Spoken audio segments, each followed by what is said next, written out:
Self ഡിഫെൻസിൻ്റെ രണ്ടാമത്തെ technique പരിചയപ്പെടുത്താനാണ് നമ്മളിന്ന് വന്നിട്ടുള്ളത്. അറിയാതെ നിൽക്കുമ്പോൾ ഇതുപോലെ നമ്മളെ പിന്നിലൂടെ വന്നിട്ട് ഇത് ലോക്കാക്കുന്നതും അതിൽ നിന്ന് റിസ്ക് ഒന്നുമില്ല, അതെങ്ങനെ കേസിലാവുക എന്നുള്ളതുമാണ് നമ്മൾ ഈ വീഡിയോയിലൂടെ പരിചയപ്പെടുത്തുന്നത്. ഓപ്പണൻ്റ് വന്നിട്ട് ഇതുപോലെ നമ്മൾ ലോക്ക് ഇട്ട് കഴിഞ്ഞാൽ നമ്മൾ അതിൽ നിന്ന് ഒഴിവാവാൻ ഒരുപാട് സ്ട്രെങ്ത് ഉപയോഗിച്ചിട്ടോ അല്ലെങ്കിൽ നമ്മൾ ആരോഗ്യം കൊണ്ട് ഒരുപാട് സ്ട്രഗിൾ ചെയ്തിട്ടോ പ്രത്യേകിച്ച് ഇതിനൊന്നും കാര്യം ഉണ്ടാവില്ല.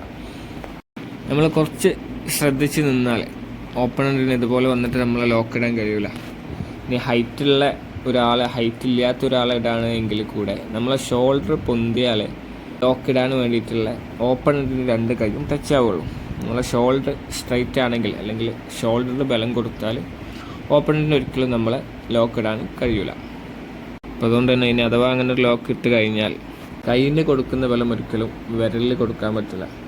നമ്മൾ വിരൽ മാത്രം ഫോക്കസ് ചെയ്തിട്ട് ആ വിരൽ പിടിച്ചുകൊണ്ട് പുറത്തേക്ക് വലിക്കുക. അങ്ങനെ ആ ലോക്കിൽ നിന്ന് ഈസി ആയിട്ട് നമുക്ക് രക്ഷപ്പെടാൻ പറ്റും. ഇനി ചില ആളുകളെ വിരൽ സ്ട്രെങ്ത് ഉള്ളവരെ വിരൽ പിടിക്കാനും വലിക്കാനും ബുദ്ധിമുട്ടാവും.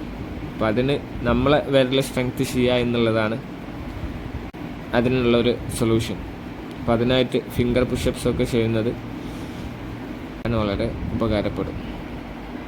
നമ്മൾ ഈ വീഡിയോയിൽ പരിചയപ്പെടുത്തിയിട്ടുള്ള ഏറ്റവും സിമ്പിളായിട്ട് ഏത് തുടക്കക്കാരനൊക്കെ ബിഗിനേഴ്സിനും ആർക്കാലും ഏറ്റവും ഈസിയസ്റ്റായിട്ട് ലോക്ക് പൊട്ടിക്കാനുള്ള ഒരു മെത്തേഡാണ്.